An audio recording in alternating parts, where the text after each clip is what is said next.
열다섯 시간이면 영어로 말하는 자유, 절대 영어 시간입니다. 이번 시간은 도입 7번째, 절대 영어의 구성에 대해서 말씀을 드리겠습니다. 절대 영어가 어떻게 구성되어 있는지.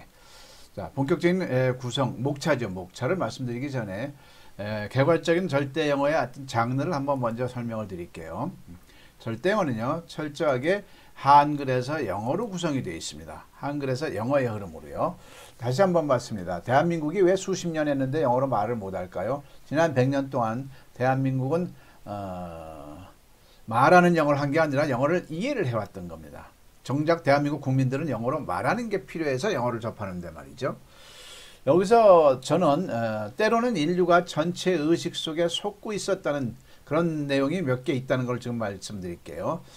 전 인류가 15세기에는 천동설을 믿었습니다. 철석 같죠. 태양이 지구를 당연히 돈다. 이렇게 태양이 아침에 뜨고 이렇게 지니까요.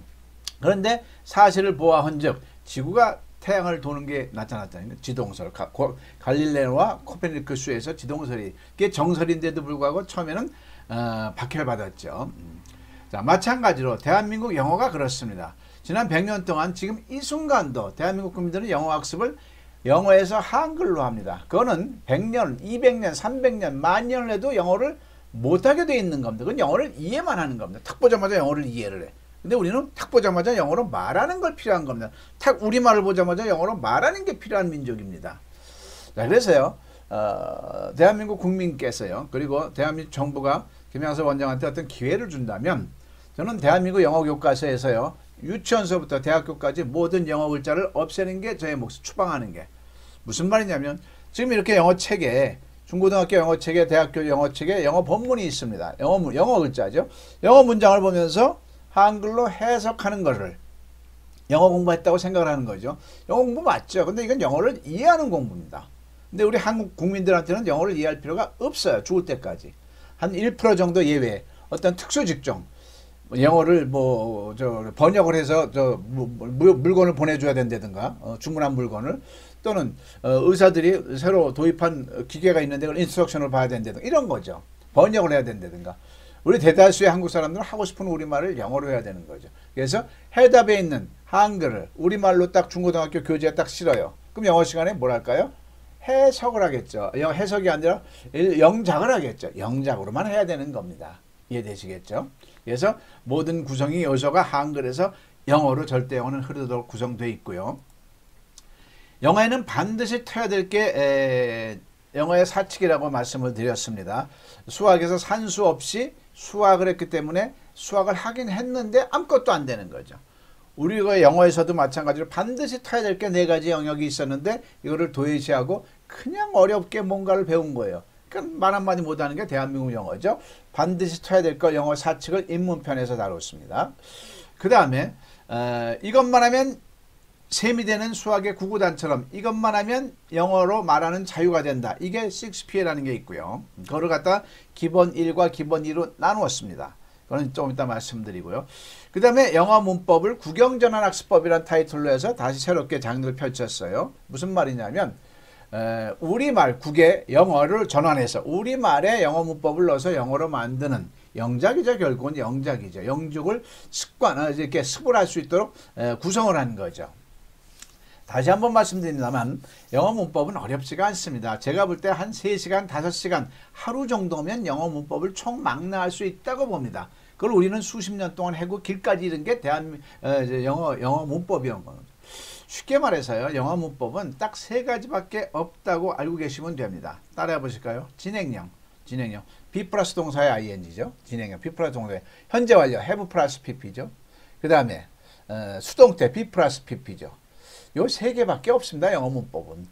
그러면 바로 이제 여러분이 저한테 질의를 하겠죠. 뭐 현재와 뭐 다른 거 뭐 관계대명사, 부정사, 동명사, 뭐 간접어문, 뭐 분사어문 이런 거는 영어 문법이 아니냐? 솔직히 말해서 영어 문법 축에 누를 자격이 없는 것들입니다. 그거는 그냥 한글과 대비해서 차이점만 비교해서 쓰는 연습만 하면 되는 겁니다. 바로 쓰는 연습을 하면 되는 겁니다. 그게 무슨 문법입니까? 먹는 것을 나는 먹는 것을 좋아한다 그럴 때 I like eating 또는 to eat 하잖아요. 동사 앞에 to를 붙여서 우리말로는 먹다를 먹는 것을로 바꾸잖아요. 먹는 것은 주어 조사를 붙여서 바꾸잖아요. 똑같은 겁니다. 영어로는 to를 붙여서 to eat 하든가 eating 하든가 해서 다른 목적으로 쓰면 돼. 그게 무슨 문법이에요. 쓰는 요령을 알면 되는 거죠. 관계대명사도 그런 거고요. 아주 쉬운 겁니다. 별거 아닌 겁니다. 그거를 심화학습에서 들으시면 이렇게 쉬운 영어를 우리가 그렇게 어렵게 했어. 그런데 진행형 현재 완료 수동태는 왜 영어 문법이라고 치느냐. 공식이 있잖아요. be 플러스 동사의 ing, have 플러스 pp, be 플러스 pp. 그러면 진행형은 진행형 먹고 있었어. 그런 문장에 넣어서 말하는 연습하면 그냥 바로 되는 거죠. I was drinking. 나 물 마시고 있었어. 현재 완료는 have 플러스 pp.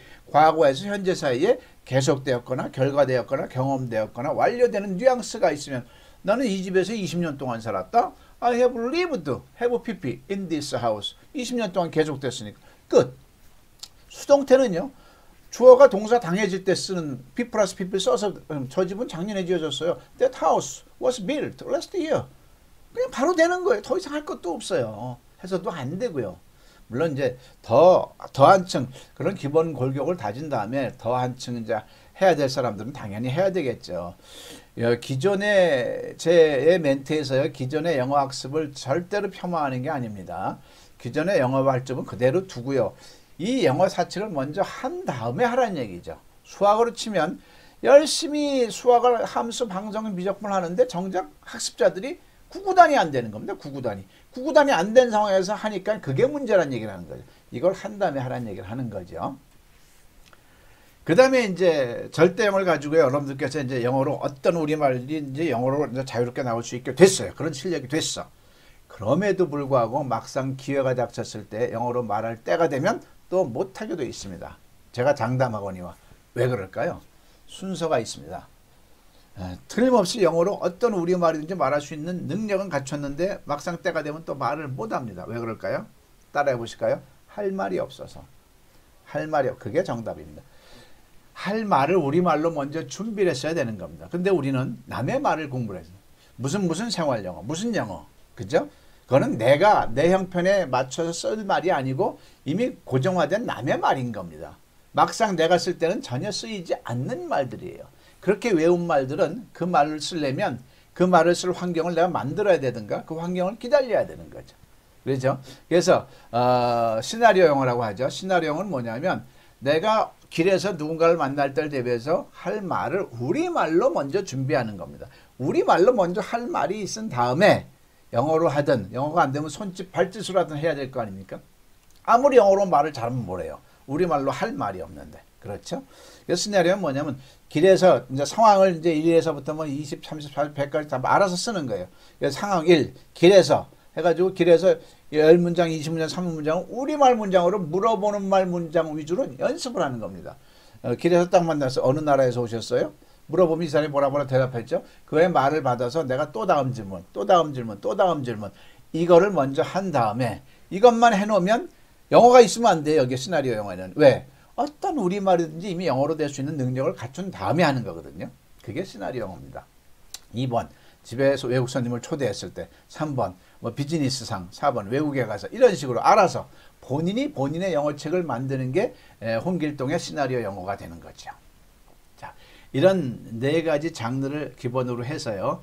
본격적으로 절대영어 인터넷 강좌 125강좌는 다음과 같이 구성이 됩니다.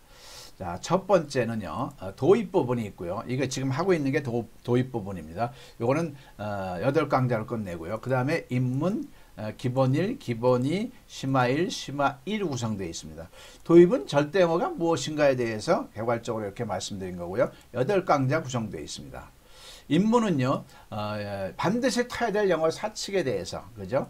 12강좌를 준비해 놨습니다. 그 다음에 기본 1은 영어 회화의 메인입니다. 이것만 하면 영어가 자유롭습니다.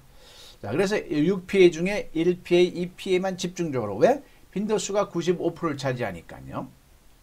자, 이걸 갖다 36강좌를 준비해 놨고요. 자, 그 다음에 영어 회화 실력, 이제, 메인 1, 2PA를 집중적으로 한 다음에 진행형, 현재 완료, 수동태, 의문사, 주어 패턴을 첨하면 더, 첨화가 되겠죠. 그래서 27강좌를 준비해 놨고요. 자, 심화일은, 영어의 문법도, 평서문에도 6가지 패턴이 있습니다. 이거는 문장에 우리가 공부해왔던, 중고등학교 때 공부해왔던 문장의 오형식과는 상관이 없는 겁니다. 문장의 오형식은요, 그건 영어에 안 쓰입니다. 그거는 영어 문장을 우리말로 해석할 때 쓰이는 겁니다. 우리말을 영어로 할 때는 오히려 그 장애 요인이 됩니다. 그게 우리말에서 영어로 할 때는요, 영어 문장은 한 패턴밖에 없습니다. 주동나만 의식하면 됩니다. 따라해 보실까요? 주동나. 네, 한 번 더요. 주동나. 주동나로 하면 되는데 평서문 얘기하는 겁니다. 그 동사 부분이 비동사일 때는 주비나가 되는 거고요. 일반 동사일 때는 주조동나가 되는 거고요. 그죠? 일반 동사 진행형일 때는 주비똥나가 되는 거고, 동사의 IN. 이런 식으로 동사에서 5가지로 갈라지는 것만 연습하면 되는 거예요. 궁극적인 것은 주동나가 되는 거죠. 그게 15강좌를 준비해뒀고요. 자, 그 다음에 심화 2는 본격적으로 문법을 다룬 거죠. 문법 완성. 관계대명사부터 해서 관계대명사, 간접어문문, 수동태, 그 다음에 현재 완료, 부정사, 동명사 다 다뤄야죠. 우리말에 넣어서 연습하는 연습을. 그 다음에 가정법, 분사 구문까지, 비인칭 주어까지 잘 다뤄놨습니다. 이렇게 영어를 해도 안 되는 분들, 이렇게 일반인들이 이 절대영어 인강 홈페이지를 보면 너무나 탐복을 합니다. 이렇게 영어가 쉬운 건데 우리가 어렵게 했구나, 이렇게요. 자, 그래서 다 합치면 영어 문법도 27강좌로 되어 있고요. 도합 합치면 125강좌로 구성이 되어 있습니다. 이 다 더하면 시간이 도입 부분을 빼고 더하면 15시간으로 충분하도록 구성이 되어 있습니다. 각 강좌마다 3분에서 5분 정도로 짧습니다. 왜 짧아요? 그걸 한 다음에 습을 여러분께서 하시란 얘기죠. 그걸 들은 다음에 끝내면 안 돼요. 분명히 1시간 수업한다고 치고요. 한 강좌당 3, 4에서 5분은 이 절대영어 인강 가지고 하고 나머지 45분은 여러분들께서 연습을 하시란 얘기입니다. 저의 주장은요, 강한 주장은요, 절대로 영어 강좌는 5분을 넘으면 안 되는 겁니다. 아무리 유명한 강사라도 5분 이상 넘으면 안 됩니다. 왜냐하면 나머지 45분 동안은 여러분들이 습을 할 수 있도록 길을 내줘야죠. 그죠? 다시 한번 말씀드리지만 우리들의 용량은 요만큼밖에 안 돼요. 근데 5분짜리 용량도 안 됩니다. 그런데 거기다가 그냥 1시간짜리 함지박으로 물을 부으니까 뭐가 남겠냐고요. 오히려 5분조차도 제대로 못하는 그런 결과치가 있는 거죠. 자, 이상과 같이 절대영어 구성을 같이 생각해 봤습니다. 꼭 절대영어 가지고 영어로 말하는 자유인이 되길 바랍니다. 영어는요, 외국어가 아닙니다. 세계화 시대에는, 우리는 세계화 시대에 살고 있는 세계인입니다. 자국어하고 똑같이 취급해야 될 중요한 언어입니다. 여러분들께서 세계화 시대에 말을 못하는 그래서 행동 영역에 장애가 되는 이런 현실을 맞지 않기를 바라면서 아무튼 절대영어에서 본격적으로 다시 만나길 바라겠습니다.